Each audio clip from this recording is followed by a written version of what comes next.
Friends, mission GS academy में आपका स्वागत है। डेली की तरह आज मैं फिर आपके लिए बिहार एसएससी का सेट प्रैक्टिस लाया हूं, जो कि आज मेरा यह 10 नंबर सेट है और ऐसे 11 सेट आज हो चुका है। और कल आपको इडोटेरिया का वॉल्यूम 2 में जो क्वेश्चन जो सेट आपको 12 था वो ख़त्म हो जाएगा और इसके बाद आपको नया बुक जो आएगा आपको ज़रूर टेलीग्राम में उसका इन्फॉर्मेशन दिया जाएगा। तो जो भी स्टूडेंट बिहार एसएससी की तैयारी कर रहे हैं तो इस टेस्ट सीरीज में आप ज़रूर पार्टिसिपेट हो। इसका डिस्कशन आपको यूट्यूब पर डाला जाता है और इसका PDF टेलीग्राम में 11 बजे डाल दिया जाता है। जो स्टूडेंट अभी तक मेरे टेलीग्राम चैनल को नहीं ज्वाइन किए हैं तो टेलीग्राम चैनल को ज्वाइन कर लें। वहाँ पर आपको PDF मिलेगा और PDF डाउनलोड करने के बाद सीट को बनाएं और सीट में कितना नंबर आ रहा है कमेंट बॉक्स में ज़रूर कमेंट करके बताएं। और बनाने के बाद उसका डिस्कशन आप अच्छे से कीजिएगा, तभी आपको काफ़ी ज़्यादा उससे फ़ायदा मिलेगा, अन्यथा कोई फ़ायदा होने वाला नहीं है। तो जो लोग डिस्कशन करते हैं उनको फ़ायदा ज़रूर हुआ होगा, क्योंकि आपको अगले सेट में अगर वही क्वेश्चन आता है तो आपसे गलती नहीं होगी। तो सुबह में आपको 50 क्वेश्चन का डिस्कशन डेली डाला जाता है 8 बजे, उसमें भी आप पार्टिसिपेट हो, उसे अच्छे से देखें और PDF डाउनलोड करके आप ज़रूर बनाएं और कमेंट बॉक्स में कितना नंबर आ रहा है ज़रूर कमेंट करके आप बताएं। और शाम को ग्रुप डिस्कशन की बात करें तो चलता है, उसमें भी आप ज़रूर पार्टिसिपेट हो। तीनों सीरीज में अगर आप पार्टिसिपेट होते हैं तो आपका GK GS पर काफ़ी पकड़ हो जाएगा और एग्ज़ाम में आपको कन्फ्यूजन नहीं होगा। एग्ज़ाम में आप अच्छे से क्वेश्चन को सॉल्व करके आएंगे और आपका रिजल्ट भी होने की काफ़ी ज़्यादा संभावना रहेगी। जब कन्फ्यूजन दूर होता है तो गलती बहुत कम होती है। तो चलिए मैं सेशन की शुरुआत करता हूं और जो भी लोग चैनल पर नए हैं तो चैनल को आप लोग सब्सक्राइब कर लें, लाइक करें और अपने दोस्तों में ज़रूर शेयर करें। और वीडियो को कभी भी बीच में स्किप नहीं कीजिएगा, वीडियो को शुरू से अंत देखिएगा तो तभी आपको फ़ायदा होने वाला है, अन्यथा फ़ायदा नहीं होगा। तो आइए आज का सेट नंबर 10 इडोटेरिया वॉल्यूम 2 से। क्वेश्चन नंबर 1, निम्न में से कौन सा पार्थिव ग्रह का आंतरिक ग्रह नहीं है? मुझे कुछ सर्दी हुआ है इसलिए थोड़ा सा आवाज़ फंस रहा है, लेकिन आपको हर संभव प्रयास किया जाएगा कि अच्छे से बताया जाए। तो पार्थिव ग्रह जो कि आंतरिक नहीं है, तो ऑप्शन ए जो है आपको बृहस्पति जो ग्रह है यही आपको पार्थिव ग्रह है। बुध, शुक्र एवं मंगल पार्थिव ग्रह कहा जाता है। बुध, शुक्र, पृथ्वी एवं मंगल को पार्थिव ग्रह कहा जाता है क्योंकि यह पृथ्वी के सदृश होते हैं। बुध और शुक्र ऐसा ग्रह है जिसका कोई उपग्रह नहीं होता है। पृथ्वी का एकमात्र उपग्रह आपको चंद्रमा है। क्वेश्चन नंबर 2, निम्नलिखित में से किसने सबसे पहले बताया कि पृथ्वी गोल है? सर आइजैक न्यूटन ने, जेम्स जीन ने, पाइथागोरस ने और आर्यभट्ट ने। तो सबसे पहले पाइथागोरस ने बताया कि पृथ्वी गोल है और आर्यभट्ट ने जीरो का खोज किया था।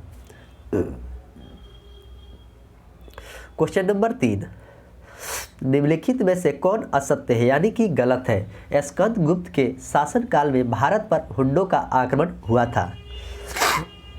मुगल साम्राज्य की सबसे बड़ी प्रादेशिक इकाई देश थी और गुप्त काल में भू राजस्व का कुल उपज 1/4 से 1/6 भाग किया गया। और ऑप्शन डी की बात करें तो गुप्त सम्राट हिंदू धर्म के अनुयायी था। तो इसका आंसर की बात करें तो इसका आंसर आपको ऑप्शन डी हो जाएगा। यही गलत है, गलत को चुनना था कि गुप्त सम्राट हिंदू धर्म के अनुयायी नहीं था, यह गलत है। क्वेश्चन नंबर 4, निम्नलिखित में से कौन गजनी के दरबारी कवि नहीं था? तो उनके 3 दरबारी कवि थे, अल-बरूनी, फिरदौसी, उत्तमी और अमीर हसन उनका दरबारी कवि नहीं था। क्वेश्चन नंबर 5, विश्व का सर्वाधिक तीव्र ढाल वाली चोटी कौन सा है? विश्व का सबसे सर्वाधिक तीव्र, Rakaposhi, Godwin Austen, mount Everest, mount Aconcagua. तो इसका आंसर की बात करें तो इसका आंसर हो जाएगा आपको ऑप्शन ए यानी कि राकापोसी। माउंट एवरेस्ट की बात करें तो इसकी ऊंचाई का बात आपको 8848 मीटर है, जो कि नेपाल में पड़ता है। K2 की ऊंचाई आपको 8611 मीटर है। क्वेश्चन नंबर 6, भारत में जनसंख्या इतिहास को किस वर्ष महान विभाजन वर्ष की संज्ञा दिया गया है? 1951 में, 1961 में, 1921 में और 1971 में। तो इसका आंसर हो जाएगा आपको ऑप्शन बी सी यानी कि 1921 में। 1951 की बात करें तो 1951 में आपको वित्त आयोग का गठन हुआ था। क्वेश्चन नंबर 7, निम्नलिखित में से किस ऋतु को मानसून का प्रवर्तन काल कहा जाता है? शीत ऋतु, ग्रीष्म ऋतु, वर्षा ऋतु और शरद ऋतु। तो इसका आंसर हो जाएगा आपको ऑप्शन डी, यानी कि शरद ऋतु को कहा जाता है, जो कि 15 सितंबर से लेकर 15 दिसंबर तक चलता है। क्वेश्चन नंबर 8, निम्नलिखित में से कौन सी मिट्टी कपास की खेती के लिए अधिक उपयुक्त होती है? कपास की खेती के लिए काली मिट्टी, लाल मिट्टी, लेटेराइट मिट्टी और जलोढ़ मिट्टी। तो इसका आंसर हो जाएगा आपको ऑप्शन ए, यानी कि काली मिट्टी। काली मिट्टी के भी रेगुर मिट्टी के नाम से जाना जाता है। काली मिट्टी में आपको लोहा, चूना, कैल्शियम होते हैं। सबसे ज़्यादा कौन सा मिट्टी पाया जाता है? तो आपको जलोढ़ मिट्टी सबसे ज़्यादा पाया जाता है। क्वेश्चन नंबर 9, इंदिरा गांधी नहर का उद्गम स्थल है? गांधी सागर बांध, भाखड़ा बांध, हरिके बैराज और गोविंद बल्लभ सागर बांध। तो इंदिरा गांधी नहर का उद्गम स्थल आपको ऑप्शन सी, यानी कि हरिके बैराज है और सतलज नदी से इसमें पानी मिलता है। क्वेश्चन नंबर 10,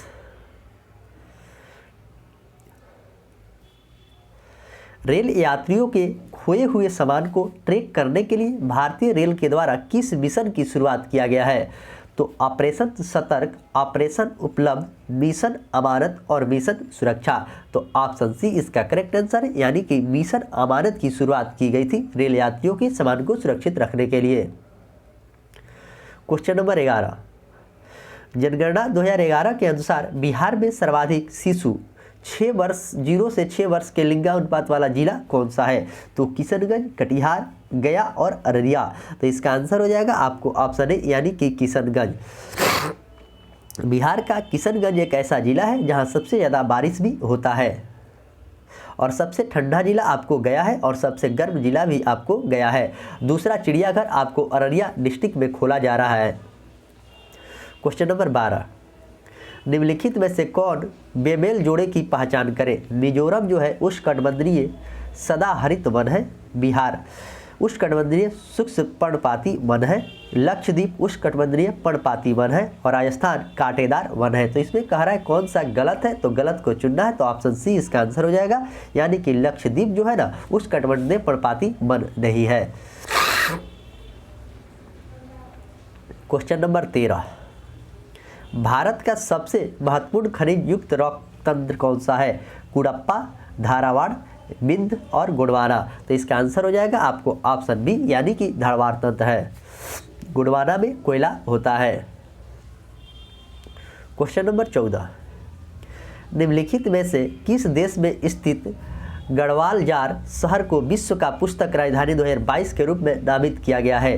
तो मलेशिया के, सिंगापुर के, मालदीव के और मैक्सिको को। तो यह किसको किया गया? तो इसका आंसर हो जाएगा आपको ऑप्शन डी, यानी कि मैक्सिको को किया गया है। क्वेश्चन नंबर 15, निम्नलिखित में से कौन सी धातु हड़प्पा सभ्यता में नहीं पाई जाती थी? तो हड़प्पा सभ्यता में कौन सा धातु नहीं पाया जाता है? तो सोना, चांदी, तांबा और लोहा। तो आपको लोहा नहीं पाया जाता था, तांबा, सोना, चांदी पाया जाता था। क्वेश्चन नंबर 16, प्रथम बौद्ध संगति का आयोजन किसके शासनकाल में किया गया था? प्रथम जो बौद्ध संगति हुआ था वह किसके शासनकाल में हुआ था? बिंबिसार के, अशोक के, अजातशत्रु के और कालाशोक के। तो किसके शासनकाल में हुआ था? तो प्रथम आपको हुआ था ऑप्शन सी, यानी कि अजातशत्रु के शासनकाल में, दूसरा कालाशोक के शासनकाल में, तीसरा अशोक के शासनकाल में और चौथा कनिष्क के शासनकाल में हुआ था। क्वेश्चन नंबर 17, असहयोग आंदोलन के दौरान औपचारिक तौर पर किस स्थान को स्थगित किया गया था? किस स्थान पर स्थगित किया गया था? दिल्ली में, अहमदाबाद में, इलाहाबाद में और बारदोली में। तो इसको स्थगित किया गया था आपको बारदोली में। बारदोली सत्याग्रह की बात करें तो 1928 में हुआ था। क्वेश्चन नंबर 18, शिवाजी के अष्टप्रधान जो सदस्य विदेशी मामले की देखरेख करता था वह कौन था? तो अमात्य था कि सचिव था कि पेशवा था कि सुमंत था? तो इसका आंसर हो जाएगा आपको ऑप्शन डी, वह सुमंत था। पेशवा की बात करें तो मुख्यमंत्री संपूर्ण प्रशासन के पर्यवेक्षण एवं दक्षिण के लोकहित की रक्षा करता था। अमात्य की बात करें तो यह वित्त मंत्री था और सचिव की बात करें तो पत्राचार विभाग का देखरेख करता था। क्वेश्चन नंबर 19, दिल्ली का जो सुल्तान भारत में नहरों का सबसे बड़ा जाल का निर्माण करने के लिए प्रसिद्ध था, वह कौन था? अलाउद्दीन खिलजी, गयासुद्दीन तुगलक, फिरोज शाह तुगलक और मोहम्मद बिन तुगलक। तो इसका आंसर हो जाएगा फिरोज शाह तुगलक। और सबसे पहले नहरों का जाल गयासुद्दीन तुगलक के द्वारा किया गया था। बाजार नियंत्रण की प्रणाली आपको गयासुद्दीन तुगलक के द्वारा किया गया था, नहीं, बाजार नियंत्रण प्रणाली अलाउद्दीन खिलजी के द्वारा किया गया था और मोहम्मद बिन तुगलक के द्वारा अमीर-ए-कोही की स्थापना की गई थी। क्वेश्चन नंबर 20, किस वर्ष गांधी दास पैक्ट हुआ था? किस वर्ष गांधी दास पैक्ट हुआ था? इस क्वेश्चन को आप याद कर लेंगे। 1922 में, 1924 में, 1926 में और 1932 में।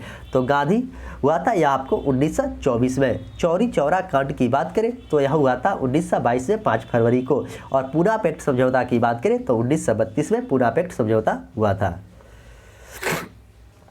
क्वेश्चन नंबर 21, निम्नलिखित में से किसे महात्मा गांधी ने भारत की कोकिला की उपाधि दिया था? महात्मा गांधी ने भारत की कोकिला की उपाधि सरोजिनी नायडू की, एनी बेसेंट को, सुचिता कृपलानी को और ऑप्शन डी उपयुक्त में कोई नहीं। तो इसका आंसर हो जाएगा आपको ऑप्शन ए सरोजिनी नायडू को दिया गया था, जो कि भारत के प्रथम भारतीय महिला कांग्रेस की अध्यक्ष भी वो रही है। एनी बेसेंट प्रथम महिला अध्यक्ष थी, जो कि 1917 में बनी थी। और सुचिता कृपलानी की बात करें तो सुचिता कृपलानी उत्तर प्रदेश के मुख्यमंत्री पहली महिला बनी थी।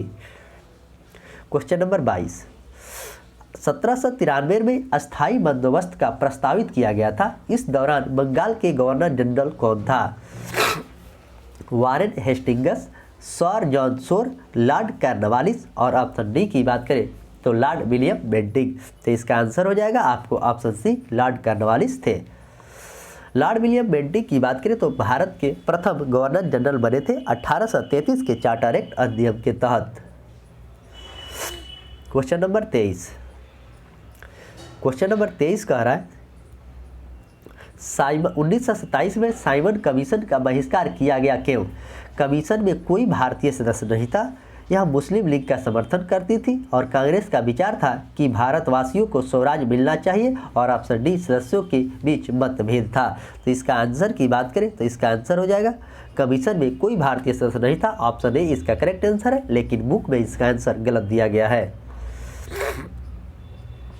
क्वेश्चन नंबर 24, निम्नलिखित में से किस संस्था की स्थापना महात्मा गांधी ने नहीं किया था?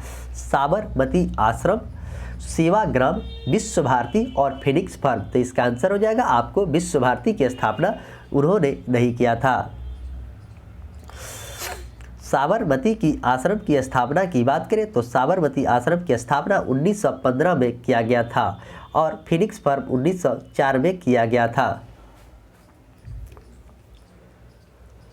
क्वेश्चन नंबर 25, निम्नलिखित में से कौन सी वास्तविक रूप से मछली नहीं है? तो स्टारफिश, जेलीफिश, डॉगफिश और समुद्री घोड़ा। तो कौन मछली है? तो आपको स्टारफिश मछली है। सॉरी, इसका मछली का आंसर हो जाएगा आपको डॉगफिश मछली है, बाकी मछली नहीं है। क्वेश्चन नंबर 26, यदि पृथ्वी का गुरुत्वाकर्षण बल अचानक लुप्त हो जाता है तो निम्न में से कौन सा परिणाम सही होगा? वस्तु का भार शून्य हो जाएगा परंतु द्रव्यमान वही रहेगा। तो कौन सा सही होगा? सही को चुनना था आपको, ऑप्शन ए करेक्ट है, यही सही होगा। क्वेश्चन नंबर 27, 1 टेराग्राम बराबर कितना होता है? 10 के पावर -12 ग्राम, 10 के पावर 12 ग्राम, 10 के पावर 15 ग्राम, 10 के पावर -15 ग्राम। तो इसका आंसर हो जाएगा आपको ऑप्शन बी, यानी कि 10 के पावर 12 ग्राम होता है टेरा। पीको होता है -12, 15 होता है फेम्टा और -15 फेम्टा और 15 होता है पेटा। क्वेश्चन नंबर 28,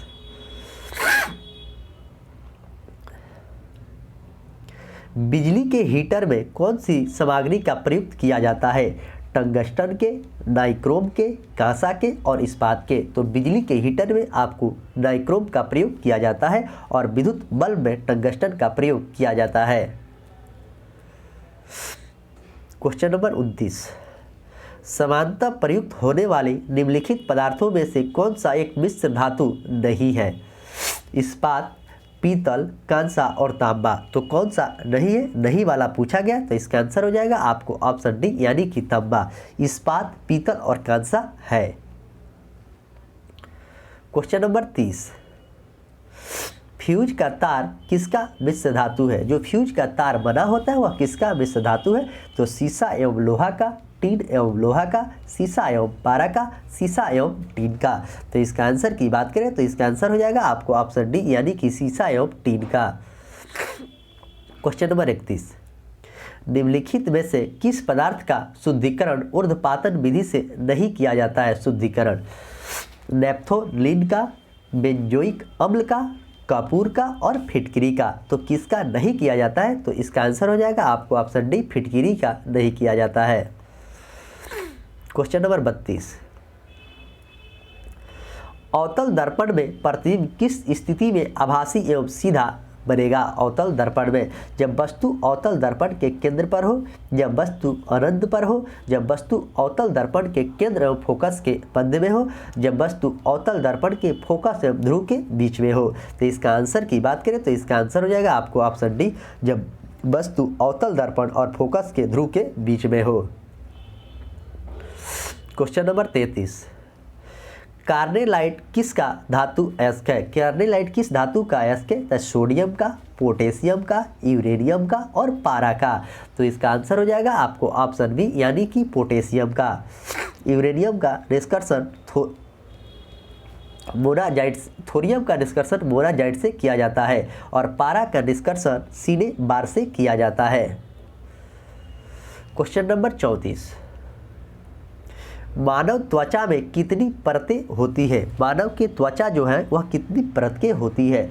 4, 1, 3 और 2। तो वह कितनी परत का होती है? तो 3 परत के होती है मानव की त्वचा। क्वेश्चन नंबर 35, हमारे शरीर में कौन सी कोशिकाएं मानव के शरीर के सैनिकों के रूप में प्रसिद्ध है? ल्यूकोसाइट, बेसोफिल्स, इओसिनोफिल्स और एरिथ्रोसाइट। तो कौन सा है यह बात पूछा गया, तो इसका आंसर हो जाएगा ल्यूकोसाइट।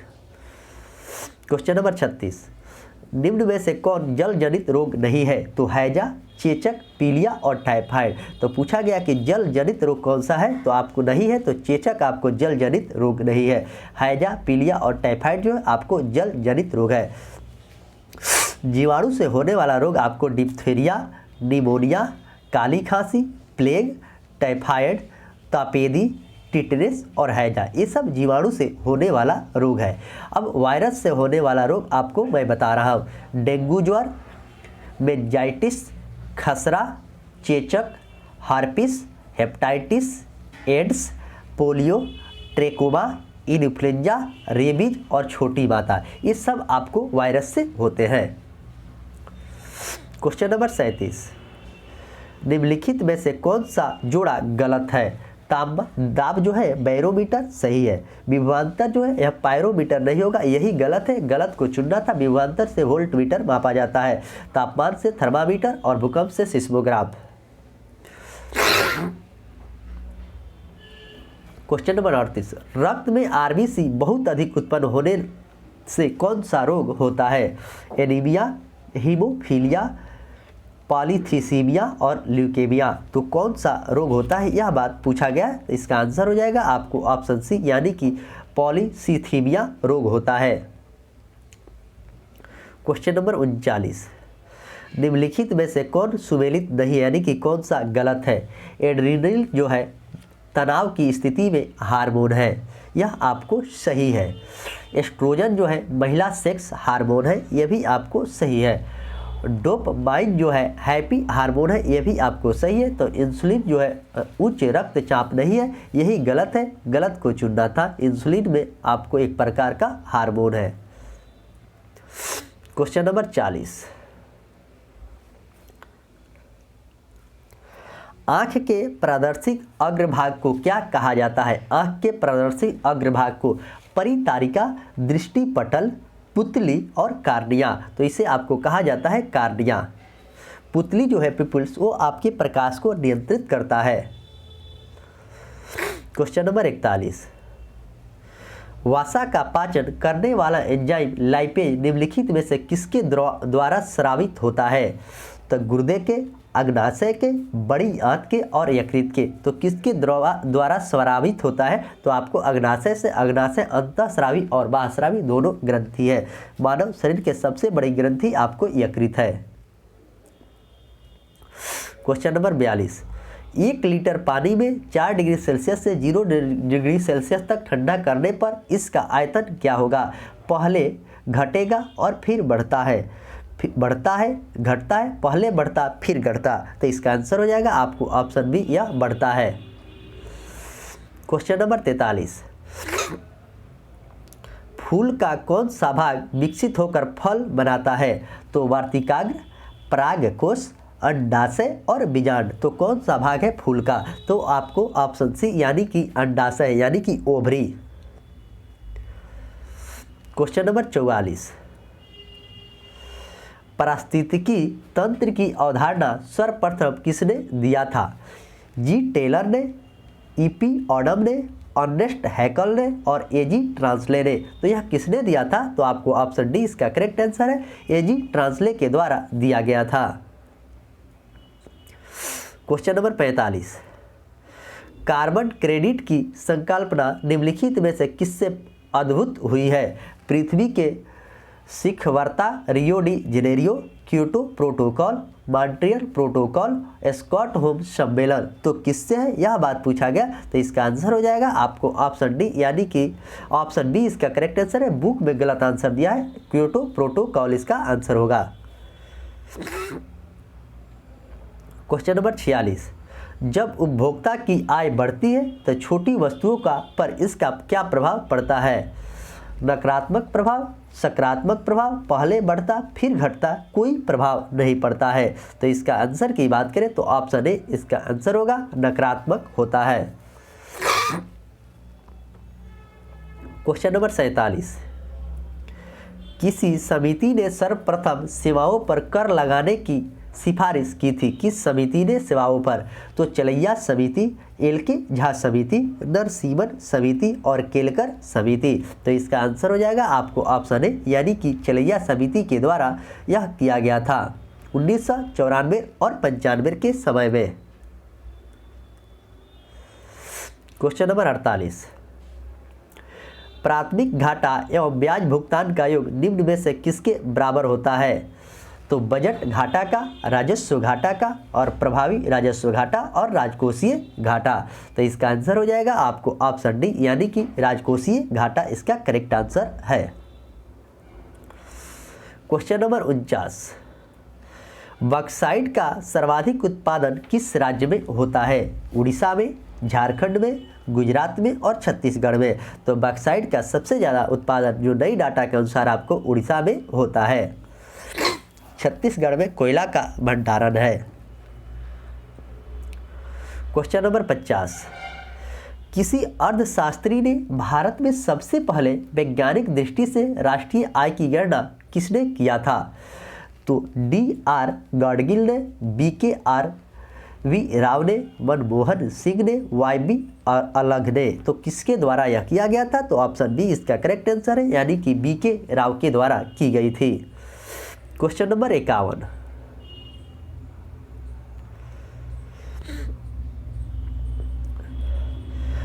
संयुक्त लोक सेवा आयोग का गठन निम्नलिखित में से किसके द्वारा किया जा सकता है? तो राष्ट्रपति के आदेश के द्वारा, राज्यसभा के द्वारा पारित प्रस्ताव के द्वारा, संबंधित राज्यों के विधानमंडल के प्रस्ताव के द्वारा और संसद के अधिनियम के द्वारा। तो यह किसके द्वारा किया जा सकता है? तो संसद के द्वारा किया जा सकता है। क्वेश्चन नंबर 52, निम्नलिखित में से कौन सा कार्य भारतीय चुनाव आयोग का नहीं है? कौन सा कार्य जो है भारतीय चुनाव आयोग का नहीं है? तो पंचायत का चुनाव कराना भारतीय चुनाव आयोग का नहीं है, यह राज्य सरकार का है। निर्वाचन आयोग की बात करें तो अनुच्छेद 324 में है। क्वेश्चन नंबर 53, निम्नलिखित में से क्या भारत के संविधान की विशेषता नहीं है? संघीय, मूलभूत अधिकार, सत्ता का विभाजन और एकात्मक प्रणाली। तो इसमें पूछा गया है कि कौन सा नहीं है, तो नहीं वाला चुनना है। तो इसका आंसर हो जाएगा आपको ऑप्शन डी, यानी कि एकात्मक प्रणाली जो है वो नहीं है। संविधान की प्रमुख विशेषता जो है, सबसे लंबा लिखित संविधान, संविधान की सर्वोच्च, विविध स्रोतों के विहित, धर्मनिरपेक्ष राज, सार्वभौमिक व्यस्त मताधिकार, नम्यता और अमितता का समन्वय, एकात्मक की ओर झुकाव, सरकार का संसदीय रूप और एकल नागरिकता, स्वतंत्र निकाय और एकीकृत स्वतंत्र न्यायपालिका। ये सब है भारतीय संविधान की विशेषता। क्वेश्चन नंबर 54, संघ लोक सेवा आयोग के सदस्यों का कार्यकाल होता है 6 वर्ष, 5 वर्ष, 4 वर्ष और 7 वर्ष। तो संघ लोक सेवा आयोग के कार्यकाल आपको 6 वर्ष होता है और इसका बात अनुच्छेद 315 में कहा गया है। संघ लोक सेवा आयोग के अध्यक्ष की नियुक्ति राष्ट्रपति के द्वारा किया जाता है। क्वेश्चन नंबर 55, आर्थिक सर्वेक्षण 2021-22 का मूल विषय क्या था? आर्थिक सर्वेक्षण 2021-22 का मूल विषय क्या था? सतत विकास, आज़ादी का अमृत महोत्सव, त्वरित दृष्टिकोण और प्रगतिशील भारत। तो इसका आंसर हो जाएगा आपको ऑप्शन सी, यानी कि त्वरित दृष्टिकोण। क्वेश्चन नंबर 56, भारतीय संघात्मक व्यवस्था एकात्मक हो सकती है। भारतीय जो संघात्मक व्यवस्था है वह एकात्मक हो सकती है बाहरी संकट के समय संसद के 2/3 बहुमत से प्रस्ताव पारित करके, यदि लोकसभा बहुमत का समर्थन रख दो और लोकसभा चुनाव के समय में। तो कब हो सकता है? तो इसका आंसर हो जाएगा आपको ऑप्शन ए, यानी कि बाहरी संकट के समय हो सकता है। क्वेश्चन नंबर 57, भारत के संविधान के अनुसार निम्नलिखित में से कौन सा एक अधिकार आपातकाल में छीना नहीं जा सकता है? कौन सा अधिकार जो है आपातकाल में नहीं छीना जा सकता है? तो भाषण का अधिकार, आवागमन का अधिकार, जीवन का अधिकार और संगठित होने का अधिकार। तो कौन सा अधिकार है? तो आपको जीवन का अधिकार है जिसे नहीं छीना जा सकता है, बाकी को छीना जा सकता है। क्वेश्चन नंबर 58, वर्तमान में भारत के अटॉर्नी जनरल कौन है? तो वर्तमान में भारत के अटॉर्नी जनरल पूछा है तो के वेणुगोपाल, चेतन शर्मा, तुषार मेहता और मुकुल रोहतंगी। तो क्वेश्चन के अनुसार इसका आंसर अभी के वेणुगोपाल होगा, लेकिन वर्तमान वाला अभी चेंज हो चुका है। इसे आप लोग कमेंट बॉक्स में कमेंट करके बताएंगे कि वर्तमान में कौन है। क्वेश्चन नंबर 58, आम चुनाव के लिए लोकसभा में निर्वाचन का क्षेत्र किसके द्वारा निश्चित किया जाता है? आम चुनाव के लिए परिसीमन आयोग के द्वारा, भारत के निर्वाचन आयोग के द्वारा, जनगणना आयोग के द्वारा और राष्ट्रपति के द्वारा। तो किसके द्वारा किया जाता है? तो यह आपको परिसीमन आयोग के द्वारा किया जाता है। इस संबंध में अधिसूचना भारत के राष्ट्रपति द्वारा जारी की जाती है। वर्ष 1952 में, 63 में, 73 में और 2002 में परिसीमन आयोग के गठित किया गया था। भारत के राष्ट्रपति की बात करें तो अनुच्छेद 52 में है। निर्वाचन आयोग की बात करें तो अनुच्छेद 324 में है। क्वेश्चन नंबर 60, भारत अंतर्राष्ट्रीय व्यापार के 40वें संस्करण किस राज्य में स्वर्ण पदक जीता है? भारत, तो उड़ीसा, झारखंड, बिहार और असम। तो कौन सा राज्य जीता है? तो आपको अपना यह बिहार जीता है। अगला क्वेश्चन, क्वेश्चन नंबर 61।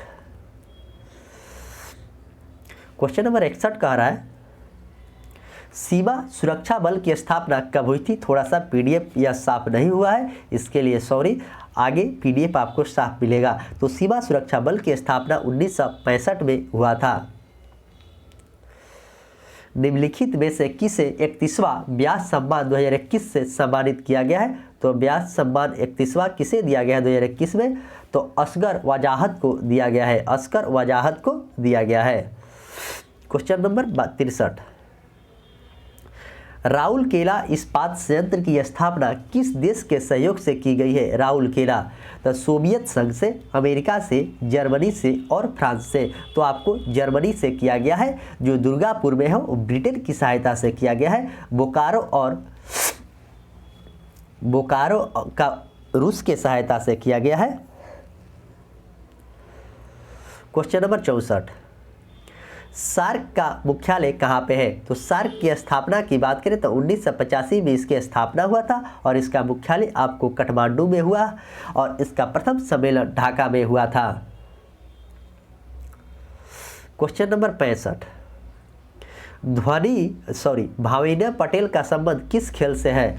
तो भाला फेंक से है, कुश्ती से, शूटिंग से और टेबल टेनिस से। तो इसका आंसर की बात करें तो इसका आंसर हो जाएगा आपको ऑप्शन डी, यानी कि टेबल टेनिस से संबंधित यह है। क्वेश्चन नंबर 66, भारत के प्रथम महिला नोबेल पुरस्कार विजेता कौन थी? तो सबसे पहले नोबेल पुरस्कार की शुरुआत 1913 से भारत में किया गया है और विश्व में नोबेल पुरस्कार 1901 से दिया जाता है। तो भारत में सबसे पहले नोबेल पुरस्कार रविन्द्रनाथ टैगोर को मिला था।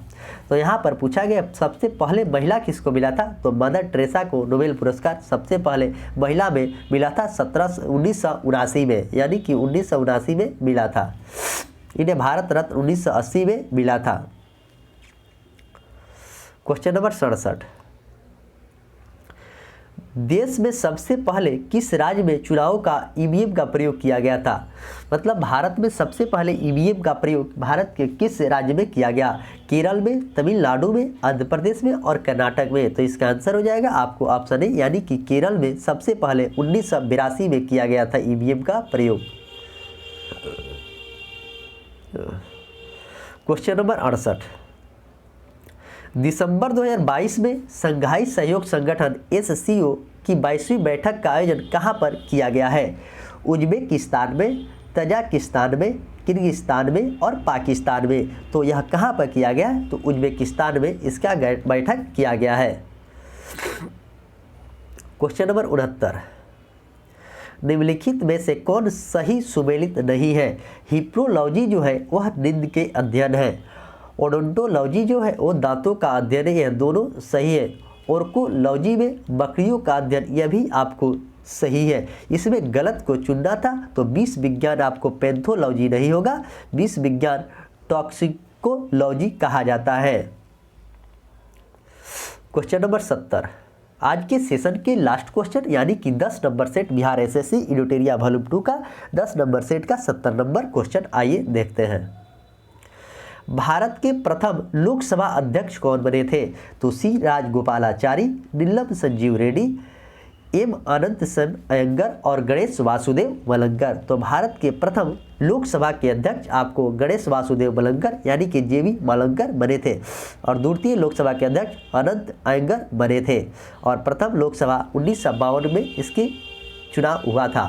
नीलम संजीव रेड्डी भारत के सबसे पहले निर्विरोध राष्ट्रपति चुने वाले व्यक्ति हैं। सी राजगोपालाचारी प्रथम और अंतिम भारतीय गवर्नर जनरल है। तो इस तरह 70 क्वेश्चन के आपके सामने जो किफ़ायती तरीके से डिस्कशन किया गया है, जो कि आपका आगामी एग्जाम बिहार SSC को 24 दिसंबर और 23 दिसंबर को होने वाला है, उसमें इससे आपको काफ़ी ज़्यादा फायदा मिलेगा। तो मैं आशा करता हूँ कि मेरा वीडियो आपको काफ़ी अच्छा लगता होगा। तो लाइक एवं कमेंट करना ना भूलें और अपने दोस्तों में ज़्यादा से ज़्यादा शेयर करें। नए लोग जो भी है चैनल पर तो चैनल को सब्सक्राइब करें, लाइक करें। और इसी के साथ मैं सेशन को समाप्त करता हूँ। मिलेंगे शाम को ग्रुप डिस्कशन लाइव में, तब तक के लिए धन्यवाद।